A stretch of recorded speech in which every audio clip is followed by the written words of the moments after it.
She just wanted to make it on time for the most critical meeting of her career, but a fiery encounter on the road changed everything. The motorcyclist who provoked her at the traffic light reappeared hours later, not as a stranger, but as her new boss. Amid taunts, secrets, and rumors threatening her reputation, Emma would discover that love can spark in chaos and become the greatest choice of her life. Buckle up and let's dive into the story, because romance is in the air. In that moment, Emma could never have imagined that a few minutes of road rage would change her life forever. But when the light turned red on Fifth Avenue, fate had already set its plans in motion. That Monday morning started like a nightmare. The alarm failed to go off. The shower only spat out cold water. And now Emma was late for the most important meeting of the month. Her fingers tapped impatiently on the steering wheel of her silver Toyota Camry as she stared at the gridlocked traffic ahead. Come on, she muttered through gritted teeth, adjusting the navy blazer she'd chosen to impress the board. Then he appeared. A sleek black Ducati roared through the gap between cars, its engine cutting through the morning air. The rider, clad in a dark leather jacket and a mirrored helmet, exuded a boldness that knew no bounds. Without signaling, he swerved right in front of her car, so close that Emma had to slam on the brakes. Her heart raced. Her work folders scattered across the passenger seat, and the coffee balanced in the cup holder spilled over her presentation notes. "You idiot!" Emma shouted, rolling down her window in a surge of pure fury. "Didn't you learn how to ride?" The motorcyclist turned his head slowly, as if he had all the time in the world. She couldn't see his face through the mirrored visor, but she felt his smirk. He raised a gloved hand and gave a mocking little wave which made Emma's blood boil. "Learn to wake up earlier, sweetheart," he shouted back, his voice muffled by the helmet but dripping with sarcasm. Emma's cheeks burned. "Sweetheart, who does this clown think he is?" she snapped, stepping out of her car in a fit of rage. "You nearly killed me, you reckless jerk." The light was still red. Other drivers began honking and yelling for her to get back in her car, but Emma was blind with anger. She stormed toward the motorcycle, her high heels clicking on the pavement like a war drum. The rider killed the engine and dismounted with infuriating calm. He was tall. She noticed that even in her 7-centimeter heels. His broad shoulders filled out the leather jacket, and when he removed his helmet, Emma nearly lost her breath. Dark hair tousled by the wind, piercing blue eyes like sapphires, and a crooked smile that screamed trouble. He was devastatingly handsome, and Emma hated herself for noticing in the middle of a traffic spat. "Wow, such fire," he said, running a hand through his hair, his bicep flexing under the jacket. "Relax, kitten. It's not a big deal." "Not a big deal?" Emma took a step forward, fists clenched. "You cut me off, nearly caused an accident, made me spill coffee on important documents, and you have the audacity to call me kitten?" He tilted his head, his blue eyes twinkling with amusement. "What should I call you then? Storm? Hurricane?" The light turned green, and the honking around them grew louder, a symphony of urban impatience. "I'd prefer you go to hell and leave me alone," Emma snapped, spinning on her heels, her auburn hair cascading over her shoulder. "Too bad," she heard him yell as she walked away. "I was about to ask for your number." Emma didn't look back. She slammed her car door hard enough to make it shake, shifted into gear, and sped off, leaving him behind with the bitter taste of anger in her mouth. In the rearview mirror, she saw him put his helmet back on and straddle the bike, but he didn't move. He seemed to be watching her car, and Emma could swear he was still smiling. "Jerk," she muttered, wiping the last drops of coffee off her documents with a tissue. "I hope I never see that guy again." But fate, as always, loved a good twist. 20 minutes later, Emma parked in the underground garage of the sleek Manhattan office tower where she'd worked for 5 years. The building was a modern marvel, its 40 stories of mirrored glass reflecting the gray morning sky. She took a deep breath, checked her makeup in the rearview mirror, and tried to pull herself together. The meeting with the new board was in an hour, and she couldn't let a traffic spat ruin months of preparation. Emma was a senior marketing analyst at a top-tier consulting firm, and this meeting was her golden ticket to the promotion she'd been chasing. The former CEO had left abruptly the previous week, something about shareholder disputes, and the new majority shareholder was arriving today to take charge. Change always made her nervous. Emma thrived on control, planning, and predictability. Improvisation wasn't in her vocabulary, but as she waited for the elevator in the lobby, a strange feeling washed over her. It was as if those piercing blue eyes were still watching her, as if the traffic incident had left an invisible mark on her skin. "That's ridiculous," she muttered, stepping into the empty elevator. "He was just some jerk on the road. Probably doesn't even live in New York." The doors closed with a soft hum, carrying her to the 28th floor, where her life was about to change in ways she never could have imagined. Outside, the roar of a black Ducati echoed through the city streets, heading toward the same destination. The 28th floor buzzed with a different energy the moment the elevator doors opened. Employees whispered in small groups, some anxious, others visibly curious. "Emma!" The shrill voice of her colleague Rachel cut through the air. "You won't believe what's going on." "What now?" Emma sighed, setting her bag down at her desk. "Let me guess, another last-minute change to the presentation?" "Way worse," Rachel said, her eyes gleaming with gossip-fueled excitement. "The new majority shareholder arrived early, and girl," she paused for dramatic effect, "he's drop-dead gorgeous." Emma rolled her eyes. "Rachel, you say that about every guy who walks in here. Remember the accounting intern you called a Greek god? This one's different," Rachel insisted, lowering her voice. "Tall, dark, with blue eyes that could melt you. And that bad boy vibe, you know? Dangerous, but the good kind." Emma's stomach did a strange flip. Blue eyes, tall, dark. It couldn't be a coincidence. Could it? "Where is he?" she asked, trying to sound casual. "In the main boardroom with the execs. They say he's already shaking things up, changing processes, questioning reports." Rachel waved her hands dramatically. "Oh, and get this. He showed up on a motorcycle." Emma's blood ran cold. "On a motorcycle?" "Excuse me?" she muttered, standing abruptly. "Where are you going? The meeting's not for another half hour." But Emma was already heading for the women's restroom, her heart pounding. She needed a moment to process this impossible information. In the bathroom, she gripped the marble sink and stared at her reflection. Her auburn hair was perfectly styled, her makeup flawless, her blazer pristine. She looked like the picture of a successful professional. Inside, she was a mess. "It can't be him. New York has 8 million people," she whispered to the mirror. "What are the odds?" The bathroom door opened, and Lisa, the executive assistant, walked in with a conspiratorial smile. "Emma, good to see you here." She lowered her voice. "You have to see the new boss. He's to die for." "Lisa, please," Emma groaned. "And get this," Lisa continued, ignoring her. "He specifically asked about you." Emma froze. "Me?" "Yep, wanted to know who was behind the Carter & Co. campaign. When I told him it was you, he got this little smile." Lisa sighed dreamily. "I bet you're getting a private meeting with the boss." Emma's legs felt weak. The Carter & Comer's project was the one she'd been working on for the past 6 weeks, the one she was presenting today. If he'd asked about her specifically, "What's his name?" she asked, her voice barely a whisper. "Liam Carter. Liam James Carter, I think." Lisa checked her lipstick in the mirror. "Why that face? Do you know him?" "Liam." The name hit her like a funeral bell. Of course, she didn't know a Liam, but she knew an arrogant motorcyclist with blue eyes who'd ruined her morning.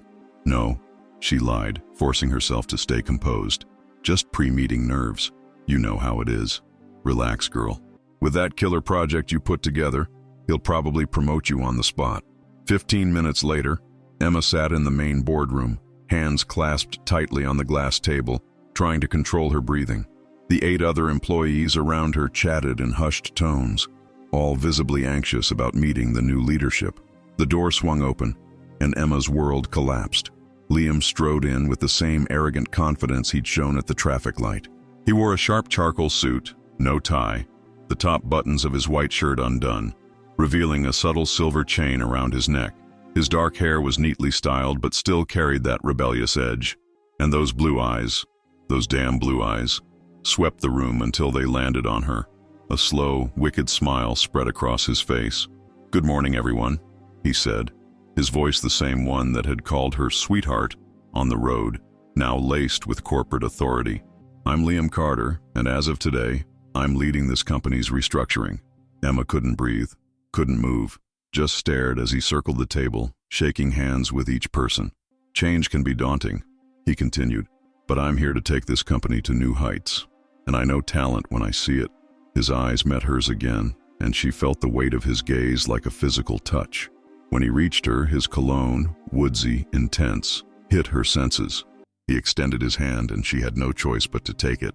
The touch was electric. his warm, strong fingers lingering a moment too long. "Emma Thompson, right?" His voice was low, almost intimate.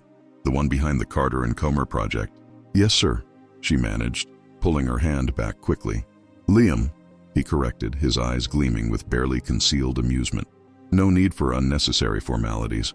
He moved on, but Emma could still feel the heat of his touch, the weight of his gaze like a caress. "This man is not just my boss," she thought. "He's the jerk who turned my morning upside down." And by the way he was looking at her, this was only the beginning.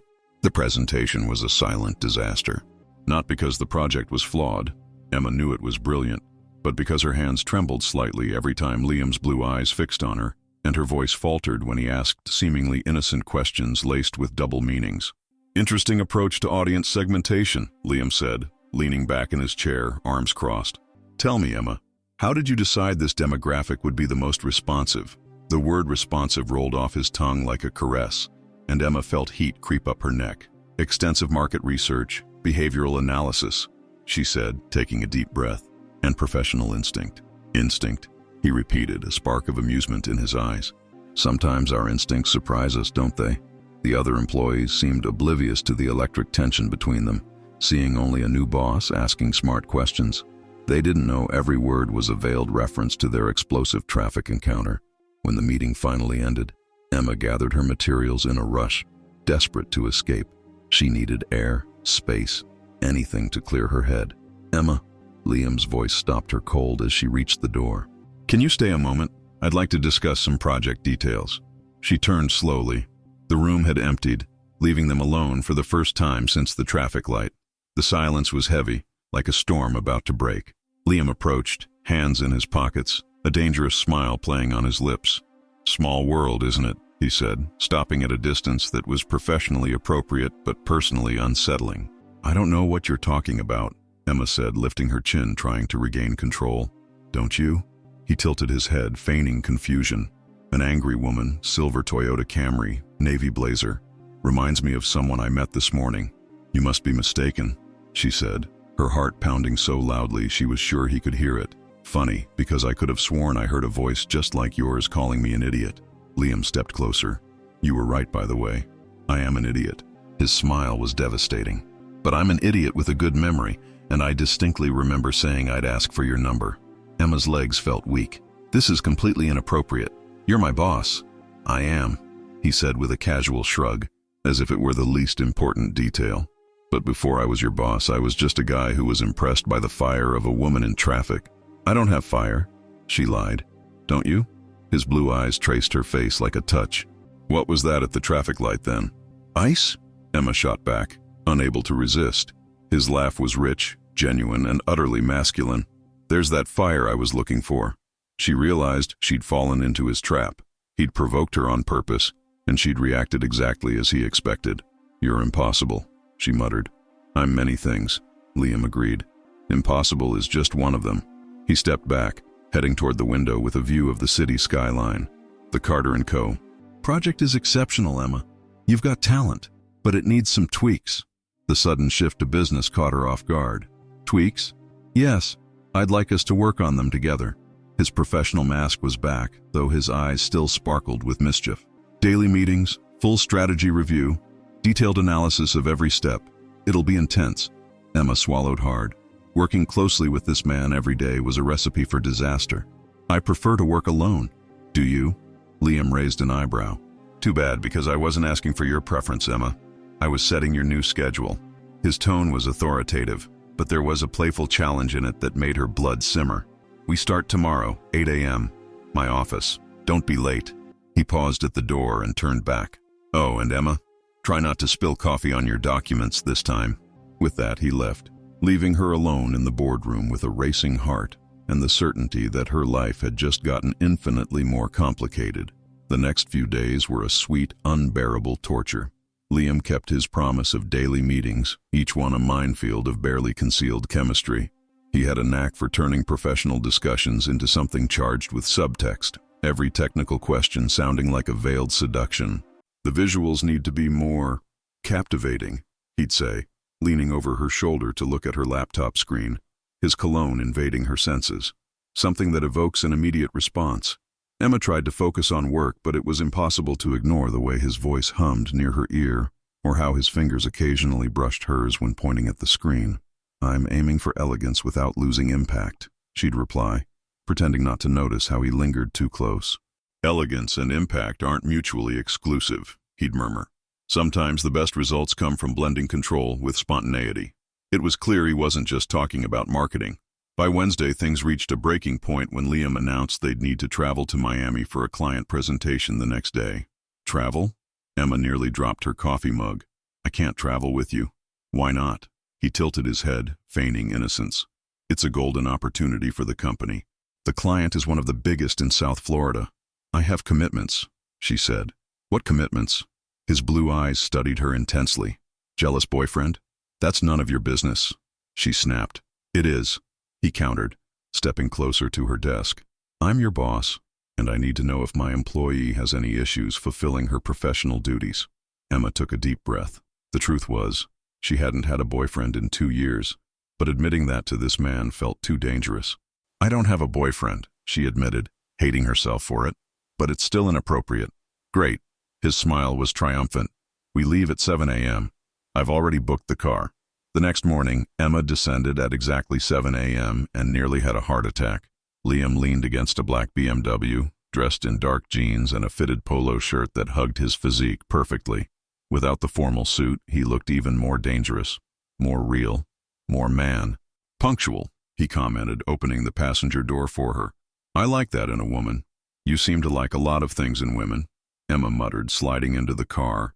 His laugh echoed as he shut the door. "Just one woman in particular." The drive to Miami should have taken about 4 hours, but morning traffic stretched it closer to 5. 5 hours trapped in a confined space, breathing the same air, feeling the same electric tension. For the first 20 minutes, they kept things strictly professional, discussing the presentation. But the conversation gradually turned personal. "Have you always wanted to work in marketing?" Liam asked, changing lanes with the ease of someone used to commanding powerful machines. "Since college," Emma replied, watching his hands on the wheel, large, strong, with neatly trimmed nails. "And you? Always wanted to be a CEO?" "I never wanted to be an employee," he said simply. "I don't like being told what to do." "I noticed," she muttered. "I bet you don't like being told what to do either." He shot her a quick glance. "The way you reacted at that traffic light? Most people would have just honked and moved on. Most people didn't just spill coffee on important documents because of a reckless motorcyclist," she retorted. "Reckless?" Liam feigned offense.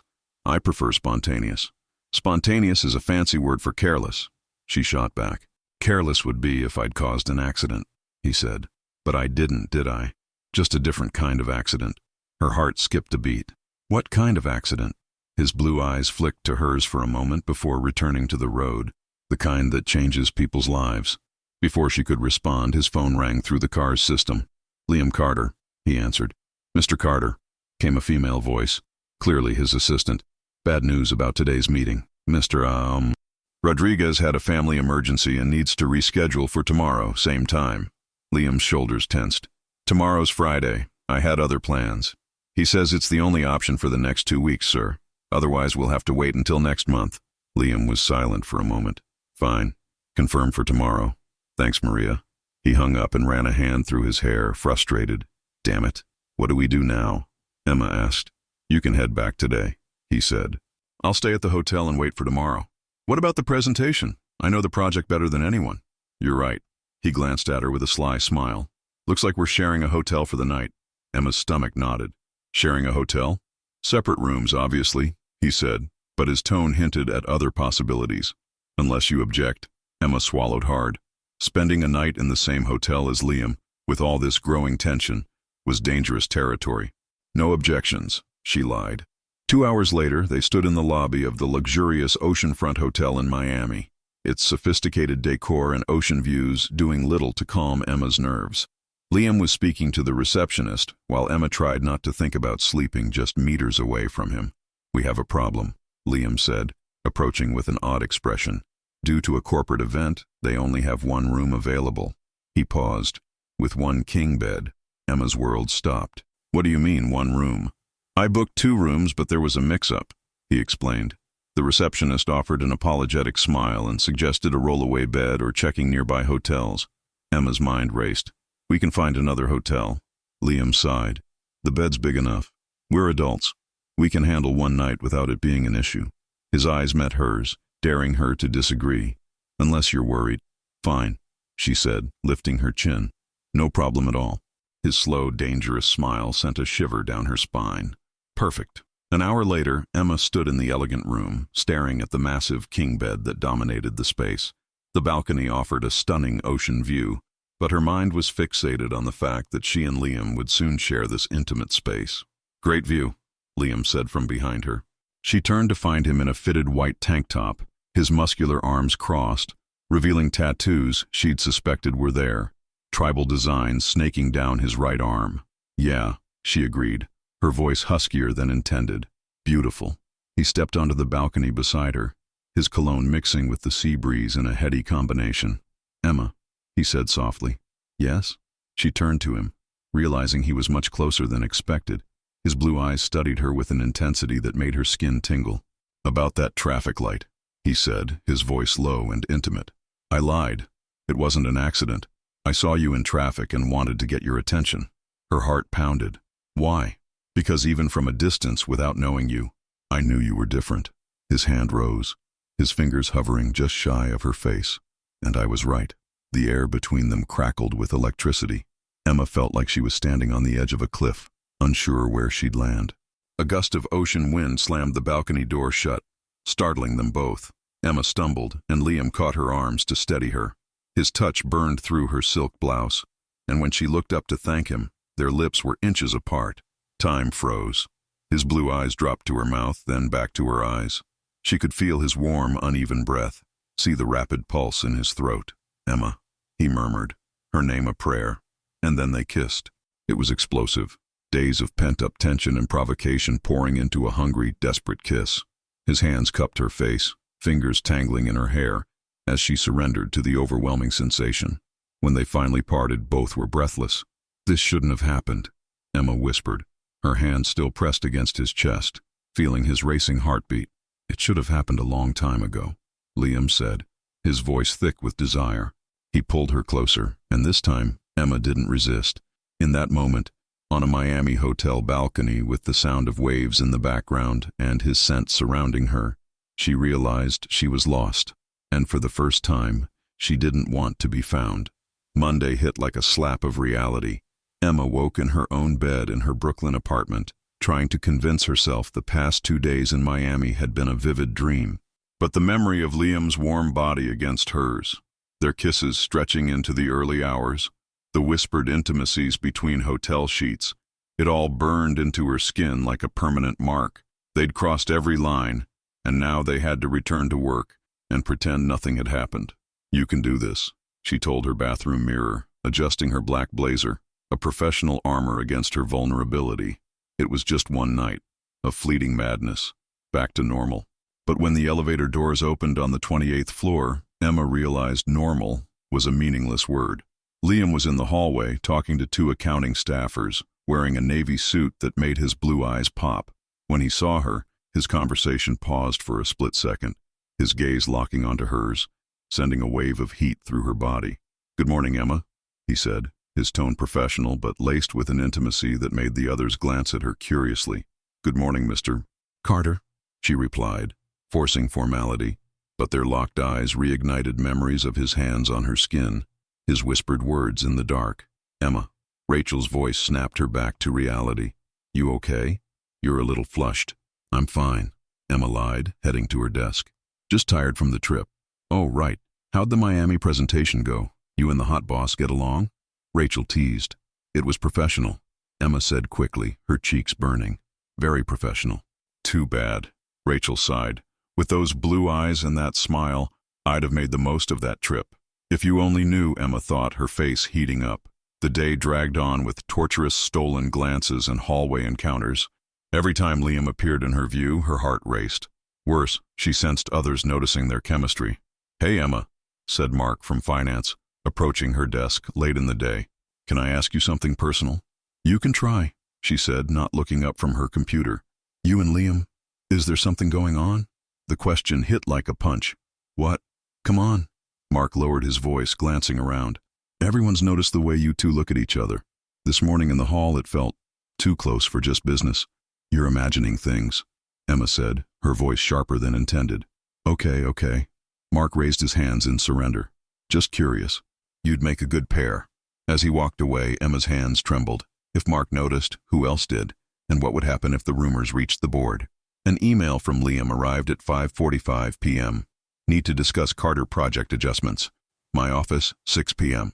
The office was mostly empty, the perfect time for a private talk. 15 minutes later, she knocked on his office door. Come in, he called. He stood behind his desk, sleeves rolled up, tie loosened, the late afternoon light casting shadows across his chiseled face. Close the door, he said, not looking up from his papers. Emma obeyed, the click of the lock echoing in the quiet room. About the Carter project, she began, aiming for professionalism. Forget the Carter project. Liam looked up, his intense gaze making her step back. We need to talk about Miami. There's nothing to talk about, she said. Nothing? He rounded the desk, approaching slowly. So it was my imagination when you moaned my name in the middle of the night. Her face burned. Liam, and when you said you'd never felt that way before? He pressed, stopping close enough for her to feel his warmth. I can't stop thinking about the taste of your skin, Emma. It was a mistake, she said, her voice unconvincing even to herself. It was the most right thing that's ever happened to me. His words hit like lightning. She met his gaze, seeing not just desire but something deeper, more dangerous. People are talking, she whispered. Mark asked me today if we're involved. What did you say? That he's imagining things. I had to lie. Her frustration spilled out. I can't lose my job over this. This? Liam frowned. That's what you call what happened between us? I don't know what to call it, she said, running her hands through her hair, ruining her perfect updo. It's too complicated. He studied her with an intensity that felt physical. You're scared, he said finally. Of what? Of me. Of yourself. Of how I make you lose control. Emma felt the electricity in the air. Control is overrated, he murmured, echoing his earlier words. For you, maybe. You're the boss. You have nothing to lose. I have you to lose. The words hung in the air, heavy with meaning beyond the physical. Liam? She began, but voices in the hallway cut her off. They stepped apart instantly. Emma smoothed her blazer, trying to regain composure, while Liam returned to his desk, pretending to review papers. Sorry to interrupt, said Tom, the operations manager, entering without knocking. I need your signature on these contracts before. He glanced between them, his expression shifting. Didn't know you were in a meeting. Just wrapping up some project details, Liam said smoothly. We're done, right, Emma? Yes, she said, heading for the door. But as she passed Tom, his knowing look made her stomach churn. He suspected something, and worse, he seemed certain. Tuesday morning, the office felt off. Conversations stopped as Emma stepped out of the elevator, eyes averted, a heavy awkwardness in the air. Good morning, Rachel said, her tone forced. Good morning, Emma replied, frowning. Everything okay? Sure, why wouldn't it be? Rachel's response was too quick, too defensive. Emma headed to her desk, but her stomach twisted as whispers spread around her. Small groups dispersed when she passed, as if her presence was a warning signal. Something was very wrong. The answer came from Tom, who approached her desk with a look of fake concern mixed with smug satisfaction. Emma, can we talk? He said theatrically. In private. They moved to a small meeting room and he closed the door with exaggerated care. Look, I hate to be the bearer of bad news, he began, pausing for effect. There are some rumors going around about you. What kind of rumors? Her voice was calmer than she felt. About you and Liam being close. Tom leaned forward, conspiratorial. People are saying you two have a personal relationship. So what? Emma lifted her chin, feigning indifference. People always gossip, Emma. Tom sighed, as if genuinely worried. You know how corporate environments are, especially for women. If people think you got your position through other means. Are you saying I slept my way to a promotion? The accusation stung like a slap. I'm not saying anything, Tom said, raising his hands in mock innocence. I'm just warning you what people think. It'd be a shame if your reputation got tarnished. Emma's blood boiled. His use of tarnished made it clear he already believed it. Thanks for the concern, she said, standing. I can handle my own reputation. Of course. Tom stood too, a smug smile tugging at his lips. Just thought you should know. Back at her desk, Emma tried to focus, but the toxic atmosphere was suffocating. Stolen glances, hushed whispers, fake smiles dripping with judgment. Then came the most humiliating moment. In the break room, pouring coffee, she overheard voices from the hallway. Sarah and Jessica from HR. "It's obvious she's sleeping with him," Sarah said. "You see how he looks at her? And that Miami trip?" Jessica replied. "Classic move. Ambitious woman, single, powerful boss. Do the math. What bugs me is the hypocrisy," Sarah went on. "She always acted so professional, so above it all, and turns out she's just like the rest. Worse," Jessica added. "At least the others are upfront about it. And she's not even that pretty. Must be good in bed." Their cruel laughter was the final straw. Emma stormed out of the break room, her face burning. The women froze when they saw her. "Emma," Sarah tried to smile. "Didn't see you there." "Clearly," Emma said, her voice icy. She walked past them with as much dignity as she could muster, but inside, she was shattered. They saw her as an opportunist, a woman who'd traded her body for professional gain. The rest of the morning was a nightmare. Every glance felt like an accusation, every greeting fake. By 3 p.m., unable to bear the whispers, Emma left early, claiming a headache, a half-truth. As she waited for the elevator, Tom appeared. "Leaving early?" he asked, his tone falsely casual. "Rough day, huh?" "What do you want, Tom?" she snapped. "Nothing." He smiled. "Just interesting how things have changed. 6 months ago, you were just another solid employee. Now suddenly you're in with the CEO, getting big projects, business trips." He paused. "Quite the rise through hard work, I'm sure." The elevator doors opened and Emma stepped inside. But Tom kept talking. "Just hope you know what you're doing, Emma. When this fling ends, and it always does, you might find your career was the price you paid for a bit of fun." The doors closed, but his words echoed in her mind all the way home, feeding a dark fear that he might be right. Liam sensed the shift the moment he arrived at the office Wednesday morning. The air was thick with tension, employees avoiding his gaze with more than just respect. Something was wrong, and Emma wasn't at her desk. "Where's Emma?" he asked Rachel, who nearly spilled her coffee. She's sick, I think," Rachel stammered. "Called in saying she wouldn't be in today." Liam frowned. Emma had left early yesterday with a headache, and now she'd missed work for the first time since he'd taken over. It wasn't a coincidence. "Mr. Carter," his assistant Lisa called. "Got a minute? There's something you need to know." In his office, Lisa closed the door, her face grim. "It's about Emma. There are some nasty rumors going around about you two. People are saying she got her position through personal favors." Liam's jaw tightened. "What kind of rumors?" "That you're having an affair. That her success is because of it." Lisa grimaced. "Yesterday was rough. People were openly cruel." She was shaken. "Who's spreading this?" Liam's voice was low, laced with barely contained fury. "It's hard to pinpoint, but Tom's been very vocal, asking questions, dropping hints." Liam's anger surged. Tom, the guy who'd been overlooked for the CEO role and clearly resented it. "Thanks for telling me," he said, his voice tight. "Lisa, any advice? You've been here 15 years. Emma's one of the best we've ever had," Lisa said. "Don't let petty jealousy ruin her or you." By 10 a.m., Liam called a mandatory meeting for the entire 28th floor. 23 faces stared at him in the main conference room, ranging from curious to nervous. Tom sat in the back, his casual demeanor fooling no one. Liam stood at the front, hands in his pockets, his gaze sweeping the room. The silence was deafening. "It's come to my attention," he began, his voice low but commanding, "that some of you have too much time on your hands." A nervous murmur rippled through the room. "Apparently, instead of focusing on the work you're paid for, you've been indulging in something far more interesting. Gossip." He paused, letting the word hang. "Gossip about your colleagues' personal lives." Faces flushed, eyes dropped. "Specifically," Liam continued, "gossip about an exceptional employee who's been here 5 years, always delivering outstanding results." He began pacing, his gaze locking onto each person. "Emma Thompson," he said clearly, "is one of the most talented professionals I've ever worked with. Her projects are innovative, her strategies effective, her work ethic impeccable." Sarah and Jessica stared at their hands, visibly uncomfortable. "So imagine my surprise," Liam's voice grew colder, "to learn that some of you have questioned her qualifications, suggesting her success comes from other activities." The room's tension was palpable. "Let me make a few things clear," Liam said, stopping in the center. "First, Employees' personal lives are none of this company's business unless they affect performance. Second, implying a woman's success comes from personal favors is not just false and defamatory, it's harassment, and it will not be tolerated. Tom shifted uncomfortably. Third, Liam's eyes locked onto him.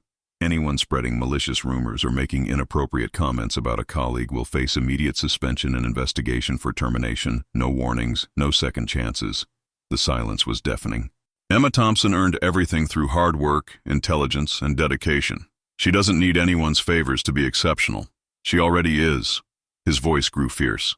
If anyone has a problem with that, if anyone feels they can tear down a colleague with cowardly sexist remarks, they're in the wrong company.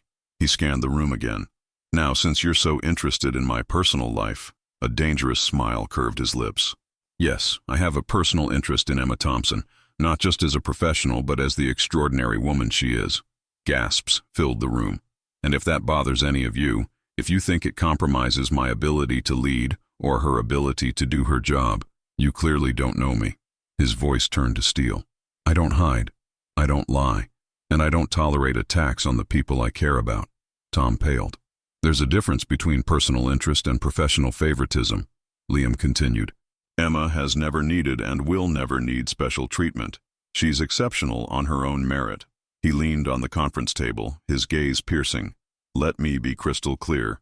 This company has no place for sexism, harassment, or people who destroy a colleague's reputation out of jealousy. If you have issues with my leadership or decisions, file a formal complaint. Talk to me directly. But do not take out your frustrations on an innocent employee who's done nothing but excel. He straightened, his presence commanding. Rumors and gossip end today.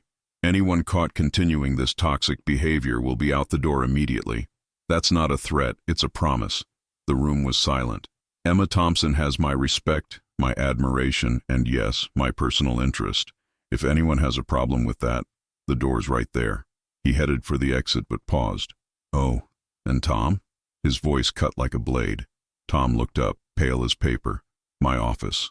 Now. 15 minutes later, Tom left Liam's office with a box of personal items. His suspension had turned into immediate termination after Liam presented evidence of defamation. Liam grabbed his phone and dialed Emma's number. Hello?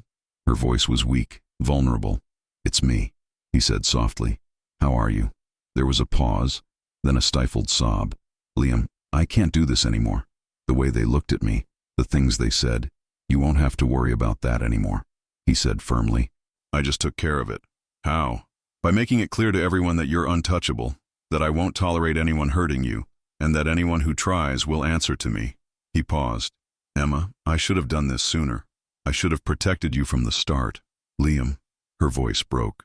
Don't hide anymore, he said, his voice fierce with determination. Don't let these cowards make you feel less than you are. You did nothing wrong. We did nothing wrong.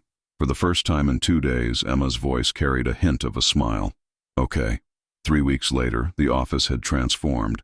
The toxic atmosphere was gone, replaced by genuine respect. People greeted Emma warmly, sought her input, and treated her with the respect she'd always deserved. Her projects grew even more creative. Her confidence soared, and she finally felt free to be the exceptional professional she was, without fear of judgment. But the biggest change was her relationship with Liam. No more secrets, no more stolen glances. They worked together openly, and when Liam praised her in public, which he did often, no one questioned her worth. Ready to go? Liam asked, appearing by her desk at 6 p.m. on a Friday in October. Almost, Emma said, saving her last file. Just finishing this report. The report can wait. He leaned on her desk, close enough for her to smell his cologne. I have plans for us tonight. What kind of plans? Her heart raced, as it always did when he looked at her like that. The kind involving a fancy restaurant, expensive wine, and a conversation I've been putting off too long. His voice held a rare seriousness. Emma studied his face. Liam, what's going on? Wear something nice, he said, stepping back before she could press further. I'll pick you up at 8. 2 hours later, Emma stood in front of her mirror, adjusting a navy dress. Elegant, sophisticated, perfect for whatever Liam had planned. The doorbell rang at exactly 8. When she opened the door, her breath caught. Liam wore a flawless black suit, no tie, the top button of his white shirt undone. His blue eyes raked over her, making her stomach flutter. You look stunning, he said, his voice low. Thanks. Her cheeks warmed. You look pretty good yourself. His slow smile was full of promises. Let's go. The restaurant was one of Manhattan's finest, with a private balcony table overlooking the glittering city skyline. How'd you get a reservation here? Emma asked, awed. I heard the wait list is months long. I have my ways, Liam said, pulling out her chair. Besides, some conversations deserve a special setting. That seriousness was back, and Emma noticed a slight tension in his shoulders, the way his fingers tapped the table. You're nervous, she said. I am. His honesty surprised her. Why? He waited as the sommelier presented a $200 bottle of Bordeaux, then spoke when they were alone again. Because what I'm about to say could change everything. Her stomach dropped. Liam, let me go first. Please, he interrupted, covering her hand with his. Let me. Her heart pounded as he spoke. When I saw you at that traffic light, it wasn't just your beauty that got me. It was your strength, the way you got out of your car to confront me, fearless. And when I found out you worked for my company, I thought it was an incredible coincidence. A second chance to meet the woman who'd floored a stranger on the road. Emma sensed a but coming. But it wasn't a coincidence. His blue eyes were intense, sincere. I already knew who you were. Her world stopped. What? I bought the company 3 weeks before that day. I was reviewing employee files, analyzing reports, spotting talent. Your name was at the top of my list. He paused. I wanted to meet you. Her blood ran cold. You're saying you followed me? Staged that incident? Not exactly. He ran a hand through his hair, struggling to explain. I was heading to the office when I saw your car. I recognized the plate. I'd requested info on key employees. I acted on impulse. I wanted to get your attention. Emma leaned back, the ground shifting beneath her. So our first meeting, that chance encounter, it was a lie. What I felt for you was real from the first second, he said urgently. I could have met you as your boss, but when I saw you in traffic, saw that fire in your eyes, I wanted to know the woman, not just the employee. By manipulating the situation, she said, tears stinging her eyes. And Miami? The room mix-up? The meeting and cancellation were real, he said, taking a deep breath. But when the hotel had only one room, I didn't push for another option. That was selfish. I should have given you a real choice. The betrayal hit like a knife. You planned it all. I planned the opportunity, he admitted. I didn't plan to fall in love with you. The word love hung between them like a gunshot. No, Emma said, standing, her chair scraping the floor. Don't say that after telling me you manipulated everything. Emma, please. He stood too, ignoring curious glances from other diners. I could have kept this secret forever, and you'd never have known. Then why tell me? Tears streamed down her face. Because I love you. His voice was desperate. I want a future with you, and that can't be built on lies. She shook her head, sobbing. I need to get out of here. She grabbed her purse and headed for the exit, ignoring the stairs. Outside, the cool night air hit her tear-streaked face. She fumbled with her phone, trying to call a cab, her hands shaking. Emma. Liam's voice followed her to the sidewalk. She turned to see devastation in his eyes, like he'd just destroyed the most important thing in his life. I love you, he said, his voice breaking. I love you in a way I didn't know was possible, and I know I messed up by not telling you from the start. You lied to me, she said. I omitted the truth, he corrected, because I was scared. Scared you'd think I was just another powerful guy trying to win over an employee. Isn't that what you are? She shot back. No. His voice was firm. I'm a man who fell in love with an extraordinary woman and made bad choices trying to win her. Emma stared at him through her tears, torn between rage and the love she still felt. I don't know if I can forgive this, Liam. I know. He nodded, accepting her words. But every moment between us was real. Every kiss, every touch, every I love you. If you give me a chance, I'll spend the rest of my life proving you can trust me. The words hung in the cool night air, heavy with promise and regret. For the first time since meeting him, Emma didn't know what to say. 2 weeks of silence followed. Emma hadn't returned to work since that night, taking medical leave for stress. Liam hadn't contacted her, respecting her need for space, but the silence was killing them both. Emma spent her days wandering her apartment like a ghost, replaying every moment they'd shared, questioning every word, every gesture. Was it all a lie, or was something real amidst the manipulation? The answer came unexpectedly. On Monday morning, the doorbell rang. Expecting the doorman, Emma opened the door to find Lisa, Liam's assistant, holding a manila envelope. "Lisa, what are you doing here?" Emma asked. "Can I come in?" Lisa's expression was kind but firm. "There's something you need to know." 15 minutes later, they sat at Emma's kitchen table. The envelope's contents spread out: reports, contracts, emails. "Liam asked me to give you this if you didn't return to work by today," Lisa explained. "But first, I need to tell you something."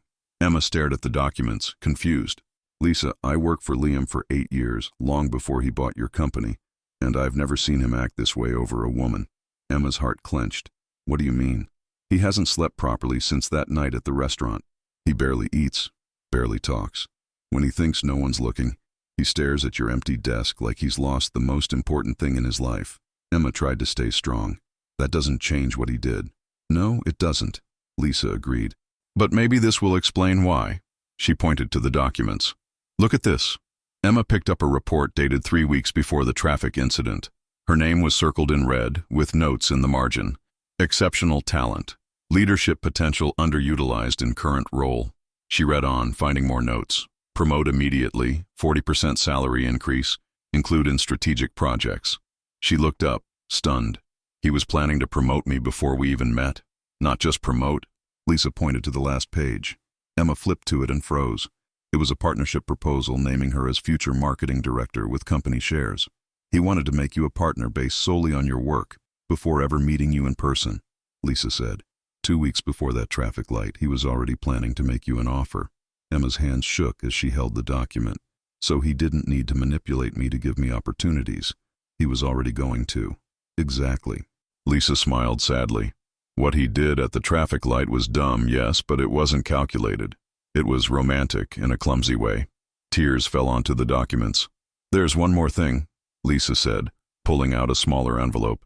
"He wrote this for you. He asked me to give it to you only after you'd seen everything else." With trembling hands, Emma opened the handwritten letter. "Emma, if you're reading this, Lisa followed my instructions and showed you the documents proving my professional interest in you predated our meeting. I'm not showing you this to justify myself. What I did at the traffic light was wrong, impulsive, and I should have told you the truth from the start. I'm showing you this so you know I never doubted your professional value. You earned your promotion, your respect, your opportunities, all on your own merit before I ever heard your voice or saw your smile. But what I feel for you, that was never in the plan. It caught me completely off guard. I fell in love with the woman who got out of her car to confront me in traffic. I fell in love with the brilliant professional who presents projects with passion. I fell in love with the kind person who treats everyone with respect, from the janitor to the CEO. I fell in love with you, Emma, completely, irreversibly. If you can forgive me, if you can trust me again, I want to spend the rest of my life showing you you're the best thing that's ever happened to me, not just as the woman I love, but as the partner I respect, the person I admire, the teammate I choose every day. I'll be waiting on the rooftop of the Manhattan office tower tonight at 8 p.m., where it all began, where we truly met. If you show up, I'll know there's still hope for us. If you don't, I'll understand, and I'll love you from afar for the rest of my life. Forever yours, Liam. Emma finished reading, her face wet with tears. Lisa stood quietly and headed for the door. "Lisa," Emma called, her voice choked. "Is he really hurting?" "Like a condemned man, sweetheart," Lisa said with a sad smile. "Like a condemned man." At 7:45 p.m., Emma stood in the elevator of the Manhattan office tower, heading to the rooftop. She wore a simple cream dress, her hair loose over her shoulders, her heart pounding like it might burst. The doors opened to the rooftop, and her breath caught. The space had been transformed into a suspended garden, fairy lights creating an artificial starry sky. Floating candles glowed in glass holders, and white rose petals formed a path to the center, where Liam waited. He wore a dark suit, no tie, the top buttons of his shirt undone. When he saw her, his face lit up with relief and hope so intense it was almost painful to witness. "You came," he said, his voice thick with emotion. "I did," Emma said, walking slowly along the petal path. "I read the documents." "Why didn't you show me sooner?" she asked. "Because I wanted you to trust me without proof. I wanted you to believe in me based on what you felt." He ran a hand through his hair. "It was stupid." "It was," she agreed. They stared at each other, the weight of everything hanging between them. "Emma," Liam said finally, "I made terrible mistakes. I lied by omission. I manipulated our first meeting and nearly destroyed the most precious thing in my life. He stepped closer, but every moment of love was real. Every kiss, every touch, every "I love you," I whispered in your ear. It was all true. I know, Emma whispered. I always knew. He hesitated, raw vulnerability on his face. Can you forgive me? She studied his face. Those blue eyes that had captivated her from the start. The strong jaw she'd caressed so many times. The lips she knew better than her own. You hurt me, she said. You made me doubt myself, my worth, what we had. I know, and I hate myself for it. It'll take time for me to fully trust you again, she said. I'll take whatever time you need, he said, his eyes shining with hope. But I also know you're a good man who made bad choices because you were scared of losing me. Her voice grew stronger. And I know I love you. I love you despite your mistakes. I love you for defending me at work. I love you for respecting me professionally. I love you. She couldn't finish because Liam crossed the distance between them, pulling her into his arms and kissing her with desperate intensity, like she was his oxygen, and he was drowning. When they parted, both were crying. I love you so much, he murmured against her lips. So much it hurts. I love you too, she said. They held each other, breathing in each other's familiar warmth. Then Liam pulled back slightly, his voice taking on a formal tone. Emma, he said, kneeling before her. Her world stopped. I know we're still rebuilding, he said, pulling a velvet box from his pocket. I know you need time to trust me fully, but I know I want to spend my life proving you're the most important person in the world to me. He opened the box, revealing a diamond ring that sparkled under the fairy lights. Emma Thompson, will you marry me? Will you be my partner in life, not just in work? Will you build a future with me based on truth, respect, and a love I'll never put at risk again? Emma looked at the man kneeling before her, the one who'd infuriated her, won her heart, hurt her, and won it back. The ring wasn't just a proposal. It was a promise of honesty and partnership. With the city lights stretching endlessly below, the night breeze carrying the scent of roses, and her heart finally at peace, she gave the only answer possible. Yes? Liam's smile was brighter than the rooftop lights. He slid the ring onto her finger with trembling hands, then stood and kissed her with a passion that promised a future of love, challenges, and true partnership. When they parted, he pressed his forehead to hers and whispered, "Thank God you yelled at me at that traffic light." Emma laughed through her tears. "Thank God you're a reckless motorcyclist." Ex-reckless motorcyclist, he corrected. "Now I'm just your future husband, hopelessly in love." 6 months later, the ceremony took place on the same rooftop, transformed into a dreamlike garden. White and pink flowers covered every surface, the city skyline a stunning backdrop to the intimate, perfect celebration. Emma walked down an improvised aisle in a flowing silk gown, radiant and independent, heading toward the man she'd chosen as her life partner. Liam stood at the altar in a sleek tuxedo, tears streaming down his face without shame as their eyes met. "You're the most beautiful thing I've ever seen," he whispered when she reached him. Their vows were heartfelt, honest, forged from a love that had faced real trials. "Emma," Liam said, holding her hands, "I promise never to hide anything from you. I promise to respect you as my partner, admire you as a professional, and love you as the extraordinary woman you are." "Liam," Emma replied, her voice steady despite her tears, "I promise to trust you, even when it's hard. I promise to build a future together, stronger as one. And I promise to remind you every day that true love isn't perfect. It's real." When the officiant pronounced them husband and wife, their kiss was witnessed by only 20 close family and friends, but its intensity could have lit up the city. As Manhattan's lights twinkled below, Emma and Liam knew their story was just beginning. Sometimes the greatest loves start with anger, grow through passion, survive the truth, and become something even fate couldn't have planned better. Thanks for watching. If you love this story, drop a comment below and let me know where you're tuning in from. I'd love to hear from you.